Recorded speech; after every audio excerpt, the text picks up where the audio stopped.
What's going on, everyone? Bryce Gelman here today, and we have a very special guest. It has been a minute since we've talked Knicks with Brian Geltzeiler. We're going to get into potential trade candidates. We're going to get into what has transpired over the course of 5 straight games for the Knicks in which they've won and they've had 55 steals. We're going to get into a whole lot of things. So without further ado, let's get right to it. What's going on, Geltz? How's everything? Good, Bryce. How we doing, buddy? I'm doing well. I just wanted to remind you of the last time that you came on with me. It was December 22nd, 2023. And we talked about, and first off, I love talking Knicks with you. I love talking trade. This is what we live for, right? Right.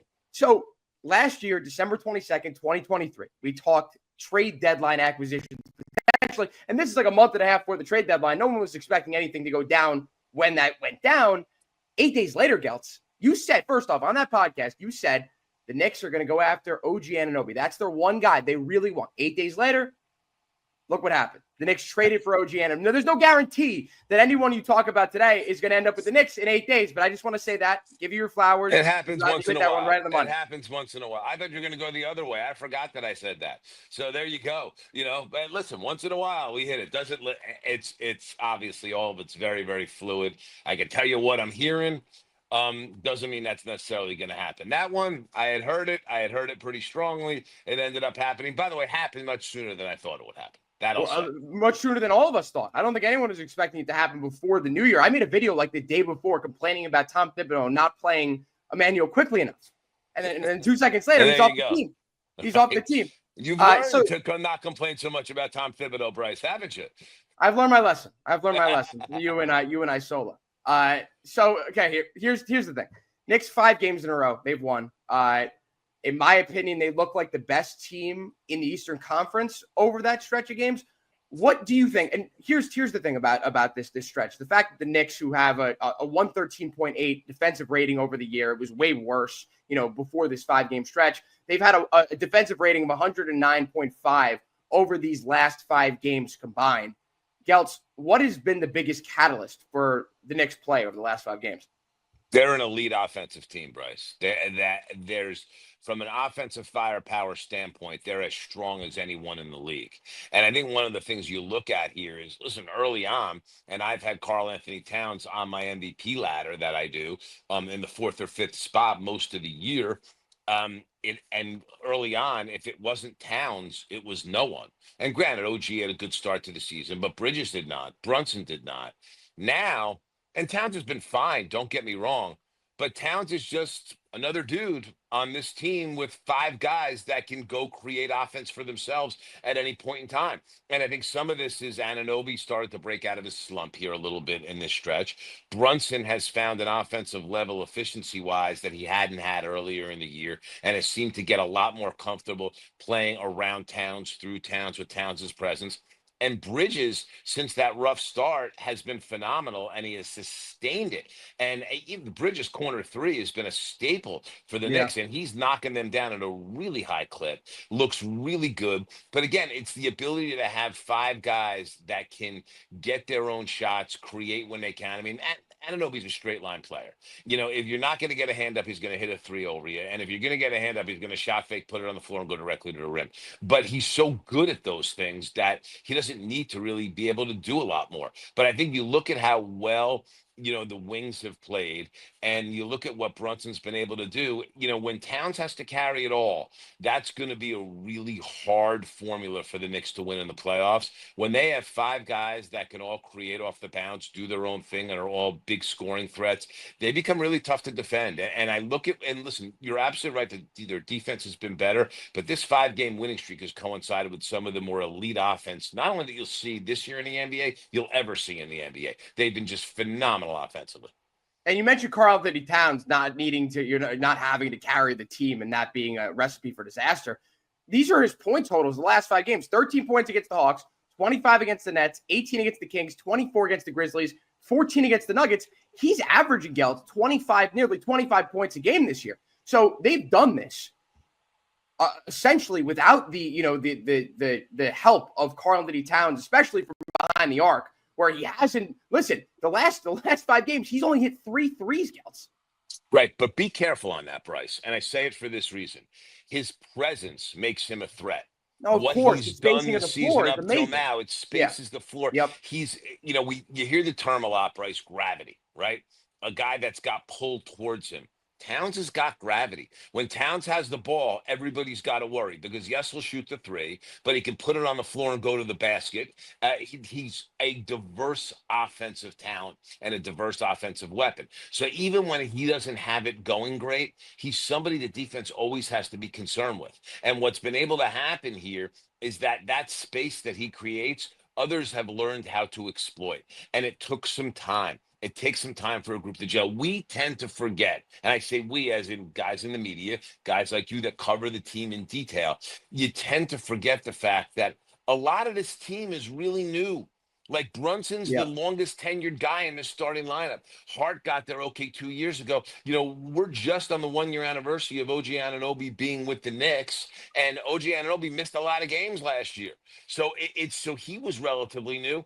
Bridges and Towns just got there before the season started. These guys are everything's kind of new, and they're first getting used to one another and how to play with one another. And now that you're seeing them all get comfortable and know each other's spots and know each other's strengths and play off one another, you're seeing how great this offense can be. And the beautiful part about having an offense that can function at this kind of high efficiency level is that your defense doesn't have to be elite. Your defense can just be good to very good, and you can be a great team and be a legitimate title contender with that. So I think all of this is coming together really, really nicely at a good time for the Knicks. So the last 5 games, Geltz, 55 steals for the Knicks. 55 steals. What has changed? And I know you mentioned the idea of these players have, now at this point been together for more than half a season. It was tough. You remember the first game of the season against Boston. They get played out of the building. They get run out of the building. What has changed? We talked a lot about the offense. What has changed defensively? You think it's just cohesion, the fact that these guys have gotten more time to play with each other, or is there something deeper here? No, listen, I think some of that could be a little bit of an aberration. You always got to be careful looking at steals as a stat that goes directly with efficient defense because, guys that get a lot of steals tend to be over gamblers. Now, do I think the Knicks are over gambling on a whole? I don't. I just think, listen, the way Tom does it and the way Tom has them played is that you're always somewhat attached to the paint. The Knicks have gotten a little more aggressive outside the arc. I think that Towns has gotten a little more comfortable defensively in the paint, which has allowed Bridges and Anunoby and Hart to be more aggressive. So I think we talk a lot about Towns and what he does offensively, and he's not the best defensive center in the world, and he's never going to be this elite rim protector. But he's also gotten better. So I think you look at the steal numbers and the fact that you're seeing these guys get steals on the perimeter, it has to do with the defense inside. Towns is patrolling the paint better than he has, period.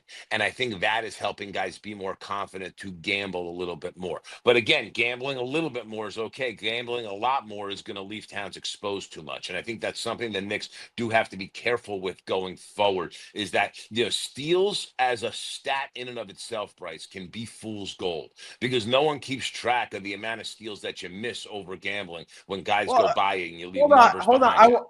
Hold on. I want you to give me some credit here. I did mention their defensive rating about 5 minutes ago, that it's been a lot better over the last 5 games. Not just the steals. 100% right. Now, I'm not beating you up, but you understand my point Yeah. about steals in and of itself as a number can be deceptive statistically. But you are correct. In this particular case, the increase in steals has certainly coincided with better defensive efficiency. Yeah, listen, if they have 55 steals over the last 5 games, had 3 losses in those 5 games, I think I wouldn't be bringing it up. But the fact that they've been getting a lot more steals, I think just shows you they've been playing a lot better on the defensive end. And translated to more easy baskets, Bryce. That's the other part. Translated to more easy baskets. So, they've had a couple of games here in the 140s. Okay, the part of that is they're making steals, getting out in transition, and finishing plays. And it's insane because this team ranks near the bottom in terms of pace. It's astonishing the slow level of pace that has coincided with the amount of points that this team has scored over the course of the season. I don't think it's just, last 5 games type of thing. Even earlier on in January when it seemed like everything, the rails were falling off. The fact that this team has been able to keep up the scoring output, I think is extremely impressive. I think it's a testament to Tom Thibodeau. And again, he's got unbelievable talent, but people aren't willing to give him credit for guys playing well in the offensive end, just like they do in the defensive end. What we've seen from Precious Achiuwa over the course of the last 2 weeks, because I remember, and I heard you say this on NBA Radio. Of course, you can catch Geltz on NBA Weekend Saturday mornings from 7 to 10 on SiriusXM NBA Radio, channel 86, and on your SiriusXM app. With Sam Mitchell. Don't forget Sam. Yeah, with Sam Mitchell, of course. You wouldn't want us to not mention him there. Don't let him find out about that. But you said you said on your show, and you mentioned the fact that Precious Achiuwa has not been playing well. And I over the last 2 weeks, the bench and Precious have really turned it around. What have you seen from this Knicks bench over the course of the past few games? Well, let's talk about the first thing that you said regarding giving Tom credit for the fact that they're as efficient offensively and they're towards the bottom of the league in pace. I think it's a great point that you make, and I want to emphasize it because the reality is that we see in a league that can be a little more of a cookie cutter league than I'd like it to be, with teams playing pace and space and trying to fire up threes. And not that the Knicks are shy about taking threes. They're middle of the pack in 3-point rate. But the thing is, we don't see enough of coaches crafting systems that play to a team's strengths. Yeah. You can't play really fast and feature Karl Anthony Towns. You can't. And Tom has one of the great offensive center weapons this league has outside of Nikola Jokic on his team. Really, that's how great Towns has been here. I mean, what is it center-wise right now in the league? It's Jokic, it's Anthony Davis, it's Towns. Is there anybody else? Joel Embiid doesn't play. I mean, that's what you have. Tom has crafted the offense to make sure that even if he's not, as you went through his 5 last previous scoring games, haven't been through the roof, even if he's not scoring a ton, the way the system is set up is that he has to be paid attention to at all times by the defense. So I think that's something that's really important here, that Tom has been willing to put a system in place that plays to the team's strengths. As far as the bench is concerned, listen, McBride has been terrific this year. He's played great. I was beating up on Achiuwa, and the last 2 weeks Achiuwa has been outstanding. But I also will say this, it shouldn't be fool's gold for the Knicks. The understanding is that you're going to need to go out and add to this bench at the trade deadline. You're just one more bench player away from really being strong. I like Landry Shamet for what he can do shooting the basketball. Is he a solution come playoff time? I don't know. I would rather have the Knicks have an additional bench player if it's got to be a one-way guy, be more of a defensive guy than an offensive guy. And the reason I say that is because you always have to understand that whatever you're setting up defensively, certainly in a playoff setting, is going to revolve around hiding Jalen Brunson. You have to. And I'm not killing Brunson defensively, but he's not the best defender in the world. And he's overmatched a lot of nights. And he hustles and he'll take charges. And it's never about hard work. He's just not a wonderful defensive player. His physical profile doesn't really account for it. He's short. He's little, and he's little, and he's also not all that, and he's not all that quick laterally, which is what makes his offensive game so amazing. Because it's a lot of herky-jerky stuff, fundamental, playing off 2 feet. Like it's, and he's smart in how quick he gets off shots at times. It's a lot of craft with Brunson, but it doesn't translate to a great defender. You always have to hide him, which means when I'm going to go to my bench and they need an extra wing player, that wing player's got to be able to guard. And I don't know that Shamet can do that. So I think that as good as the bench has been here recently, you have to face the fact that you're still one athletic wing away, that it's more important to be able to guard than be able to shoot. Because I do think on this Knicks roster, especially with McBride playing at this level right now, I think you have enough shooting. Yeah, and I also wanted to make this point, is that if the Knicks went out and acquired a one-way guy, but he was an offensive guy, he wouldn't play. Tom Thibodeau wouldn't play him. I don't know if you remember what happened with Evan Fournier. Listen, Shamet's a better defender than Evan Fournier. Evan Fournier was signed for 4 years, $74 million or whatever. He would not play him, even though we saw what he was capable of on the FIBA level, one of the best offensive, not one of the best, a top 30 offensive player in the league, right? Just inept defensively, would not play. So I think it's important that, we also underline that. So you kind of led me into my next topic here, and we're going to talk about. And by the way, to your point, Fournier is out of the league. Yeah, I mean, it's a good point, and he's still crushing international play. It's definitely an interesting question, and one that if we had more time, I'd love to discuss. But let's talk trade deadline, and let's talk potential, candidates out there for the Knicks to go trade for. Again, as I mentioned last year, they went out and got Anunoby. At the deadline, they traded for Bojan Bogdanovic. and Alec Burks. And they gave up Quentin Grimes and whatever. I'm not too happy about that, but it ended up helping them get Mikal Bridges because they were able to match the deal. Whatever. So this year, it's difficult because the Knicks are now $500,000 away from the second apron. They can't cross into the second apron. They're right, they're in the first apron right now. Can't cross into the second. There are very few guys out there, but I want to mention a few names to you, and I want you to let me know what you think about each, and we'll go like rapid fire here. So I've got all these different guys. First is Javonte Green from New Orleans. What do you think about him? I like him, and he certainly fits the whole. He can guard. Is he going to move the needle? No, but you don't need somebody to move the needle. He can suck up some minutes. The only thing I worry about him is, is he strong enough defensively to help you with Tatum and Brown in a Boston series? Probably not, but I don't know that you're going to get anybody that is. So I wouldn't mind him, but I would also say this. I'm not trading my remaining first-round pick that I can trade for Javonte Green. That's a package of seconds for him. All right, next is Cody Martin from Charlotte. Love him, and if you can go get him, he's perfect. Okay, if you can get Cody Martin, first of all, he makes $8 million.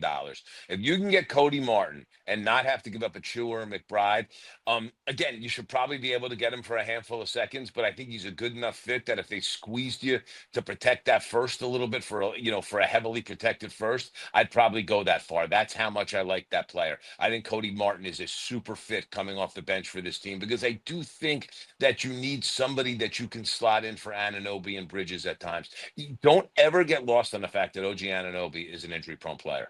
Yep. And it crops up at the worst possible times, and it will crop up. Listen, he's so good. You have to accept it and deal with it, but he's an injury-prone player. If you had Cody Martin on this team and you lost Anunoby for any appreciable amount of time, your team could still be competitive. And I think that's really important. Cody Martin is to me, a wonderful idea for the Knicks. All right, next is Chris Boucher. I've been hearing a lot about it. Averaging 10 points per game. Shooting 37% from deep. What do you think about him? So I like Boucher. I just struggle to find the fit here for him because I don't know that he's this wonderful backup five. I think he's a little bit more of a stretch four type. Can he defend enough in space to be a good stretch four? He can shoot it, Boucher. He can, and he'll block a few shots, but I just don't know that he's strong enough defensively. Like Boucher strikes me as one of these guys.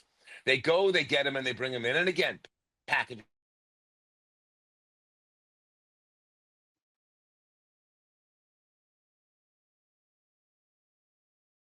He doesn't guard well enough. I can't play him. Like that worries me with a Chris Boucher. So again, I'm not over the moon there. All right, let's move on next. Larry Nance Jr. I don't know about this one. And so here's the thing about him. If he's healthy, go get him. Because he's switchable on the perimeter with guys. He'll play 4, he'll play 5. Playing 4 and 5 and being switchable on the perimeter means I can play him with Towns when I want to go really big. So if I want to play Bridges and Anunoby at the wings at the 2 and 3, I can slot Larry Nance in at the 4. Now, again, he's not necessarily doing a lot from the perimeter offensively, but who the hell needs him to when you have Karl Towns there? I could put him in the dunker spot. He'll get offensive rebounds. If he's a healthy player, go get him. Like the player a lot. And professional guy, been around the league for a while, and looking for a place and a chance to go contend for a title. I think Larry Nance Jr. is a really, really good fit. Again, not a guy I think you have to give a first-round pick for, but it may be a competitive environment for him, assuming he is healthy. And if you got to give, a heavily protected first for him to be able to get him, then that's what you got to do. All right, last one, a guy who's been floated numerous times over the course of the last 4 or 5 months, even into the offseason when the Knicks were looking to add a backup big, is Jonas Valanciunas. What do you think? It makes a ton of sense. Listen, I'd give a first for him. I like him a lot. You have to trade Mitch. You'd have to trade Mitch there plus the first. Mitch is going to forget Mitch. And I don't mean that to be disrespectful. Forget Mitch. Let me ask you this question, Bryce. Do you think the Knicks have a chance to contend for a title this year right now? No. Do you? No. You don't think the Knicks have a chance to be a championship team this year? Not as it currently stands with Mitch out. I think you get Mitch back. You get the defensive presence in the middle. You get Towns off the court.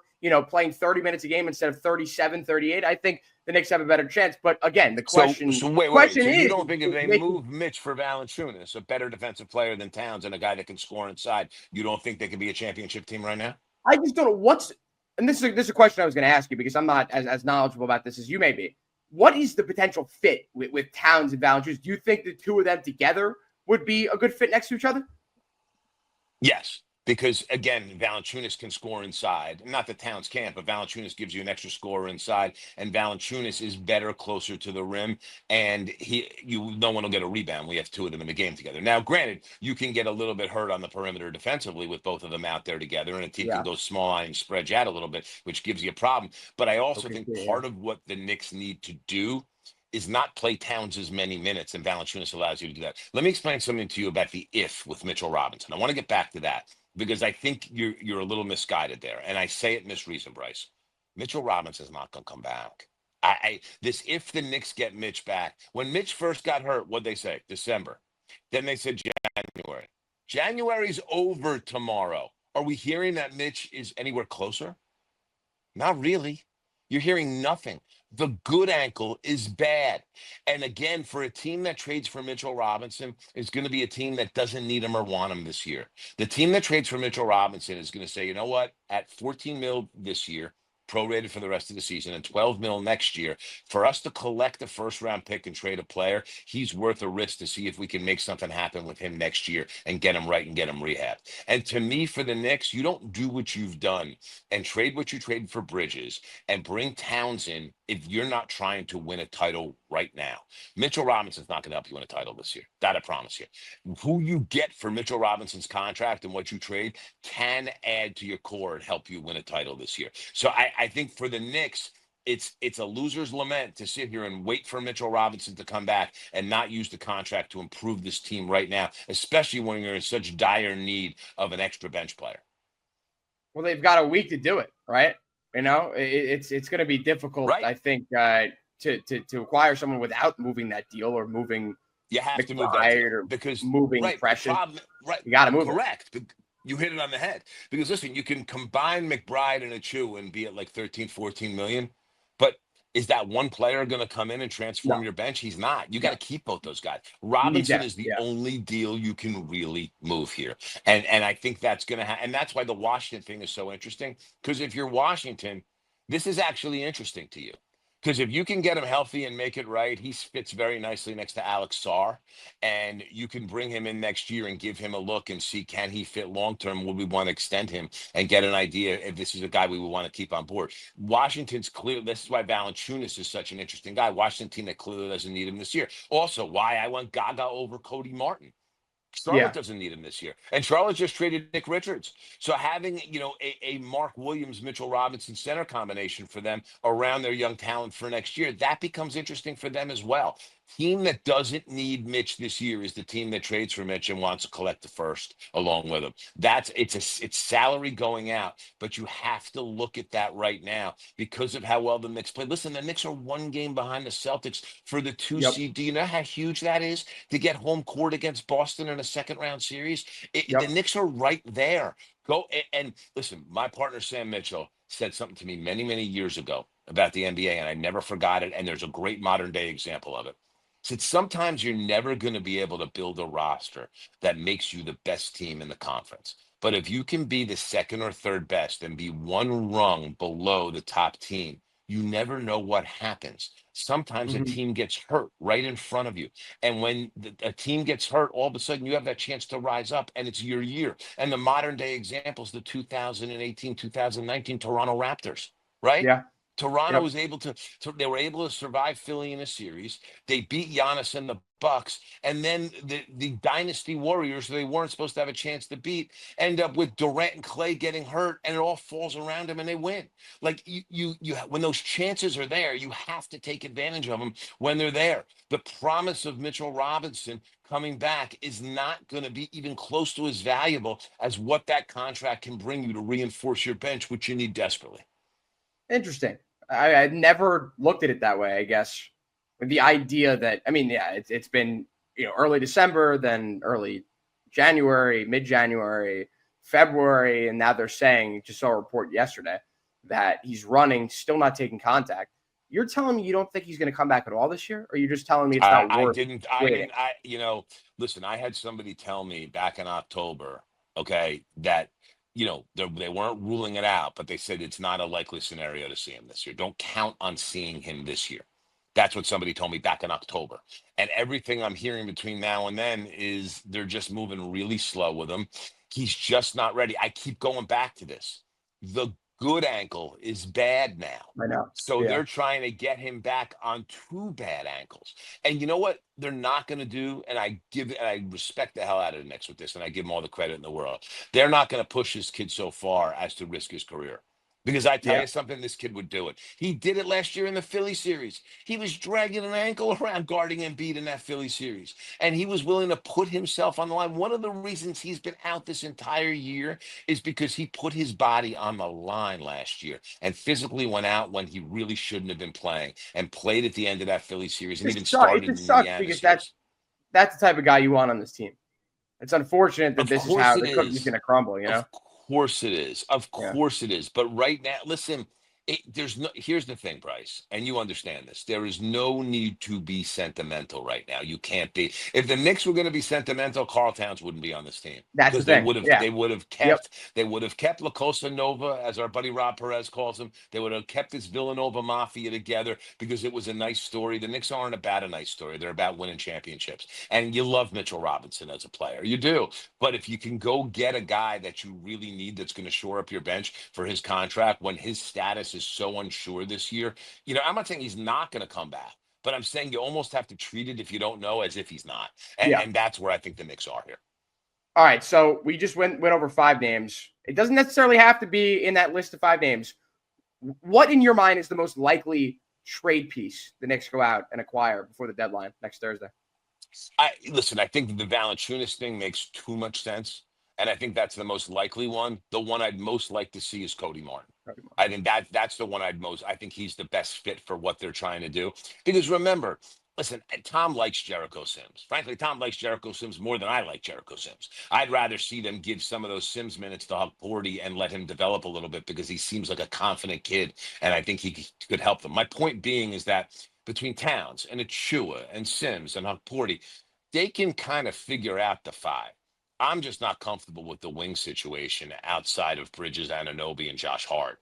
I think they need one more. I think that's a more important place to have some added depth for them. Listen, even what Campaign's done when the times you're going to sit Brunson, I'm fine with the way point guard looks behind Brunson. It's okay. Yep. I'm not the hugest Campaign fan in the world, but for their purposes, he's fine. They have to go get another wing because what we've seen, Tom is letting you know, Daddy A is not ready. Shamet can be the occasional shooter off the bench, but I'm not the biggest Shamet guy in the world. I just don't think he solves the problem you need to solve. I'd be comfortable putting Cody Martin on Jaylen Brown in a Boston series and letting him guard him 4 to 6 minutes at a clip. And I think that speaks to who Cody Martin is. And at the salary, which is an amazingly cheap salary right now for this player, I think I'd be willing to give up a first for him. I really would. All right, so let me ask you this before we wrap here. Where does this Knicks team stand amongst the NBA's best teams? I'm talking OKC. I'm talking Cleveland. I'm talking Boston. Maybe you could put Houston into that argument. But as of right now, those 4 teams, where do the Knicks shape up in that mix? 4th best team in the league. Yep. Right now, I think Oklahoma City is the best team in the league. Remember, Chet Holmgren's not playing for them. He's their second unbelievable best how good they are. When they get him back, it's terrific. Yeah. Okay? The second best team, Cleveland's come back down to earth a little bit. They're still the second best team in the league right now. I have some concerns about Boston. Yep. And I have them as the 3rd best team in the league, but I have some concerns about Boston right now. The threes aren't falling like they once were. Some of this can be maybe some long-term fatigue. We're getting close to the All-Star break here. We're 2 weeks out of the All-Star break. Guys get tired. I get that. Boston's been playing a long time.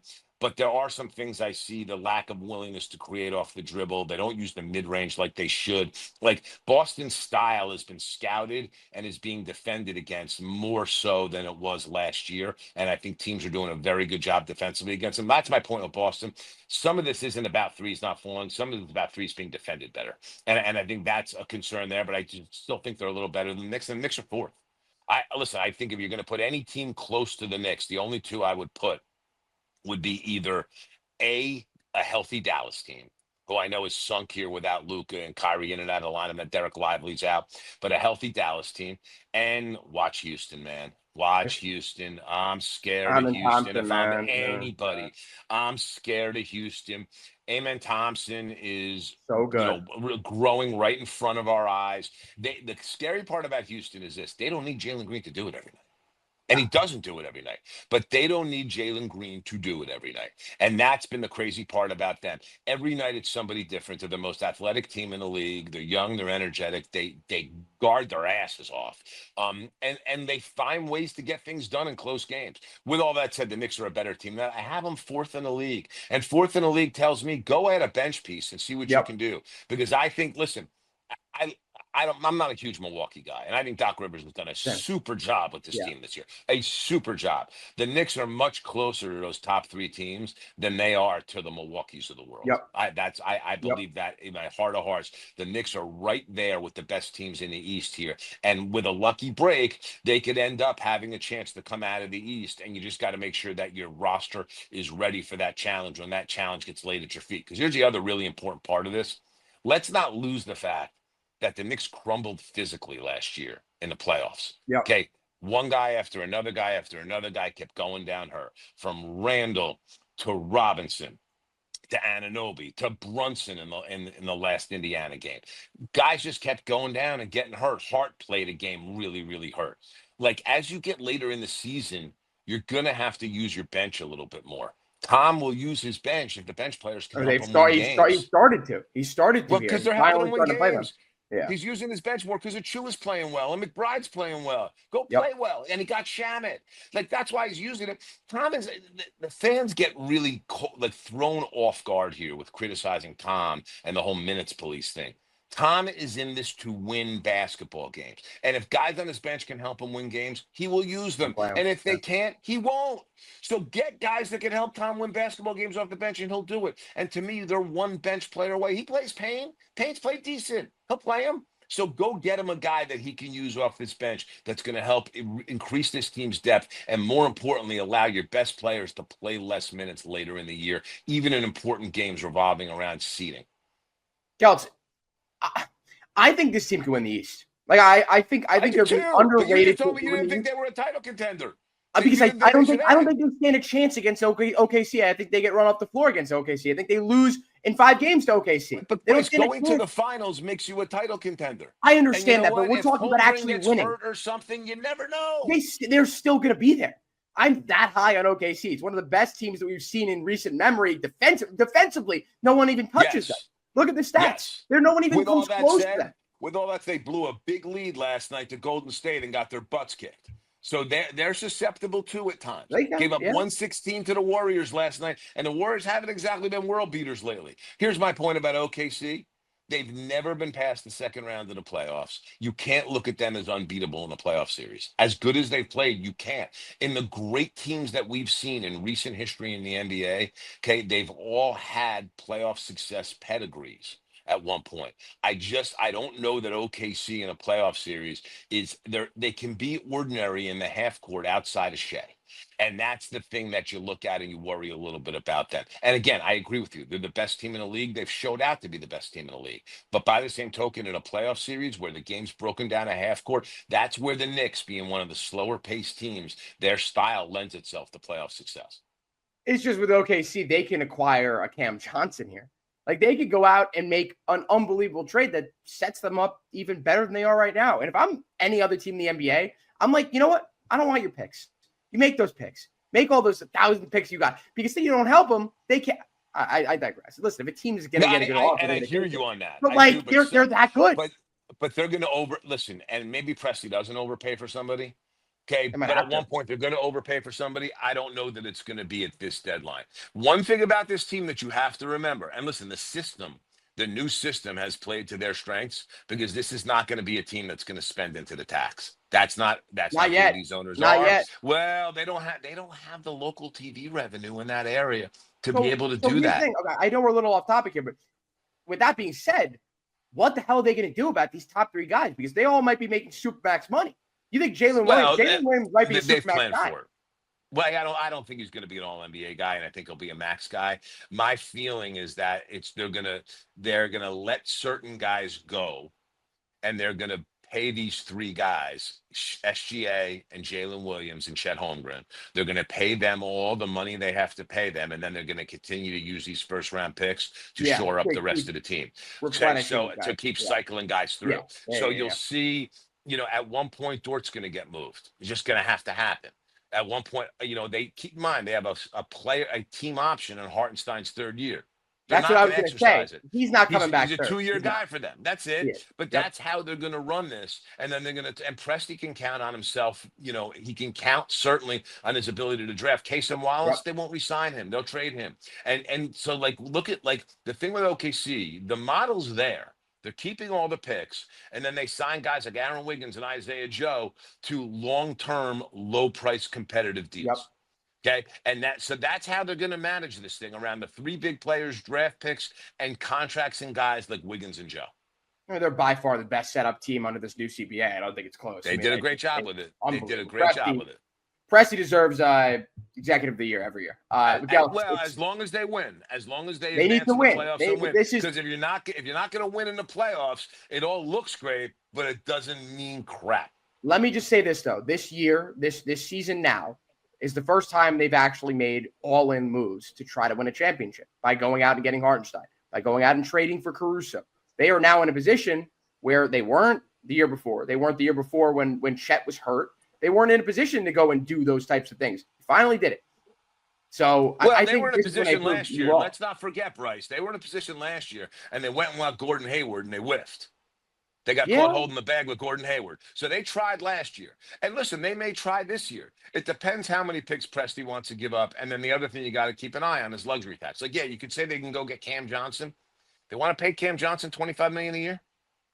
I don't know.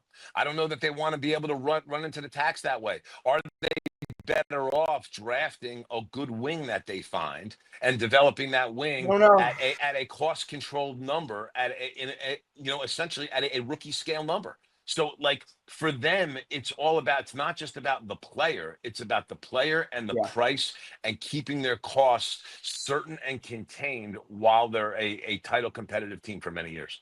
All right, Geltz, I appreciate it as always. It's been too long. We got to do this more often. Always my pleasure, Bryce. I look forward to it, you can catch Geltz, again, as we mentioned before, at SiriusXM NBA Radio on NBA Weekend, Saturday mornings from 7 to 10 with the great Sam Mitchell. So, Geltz, really appreciate it again. We'll talk again soon. My pleasure, Bryce. Talk to you soon, buddy. Take care.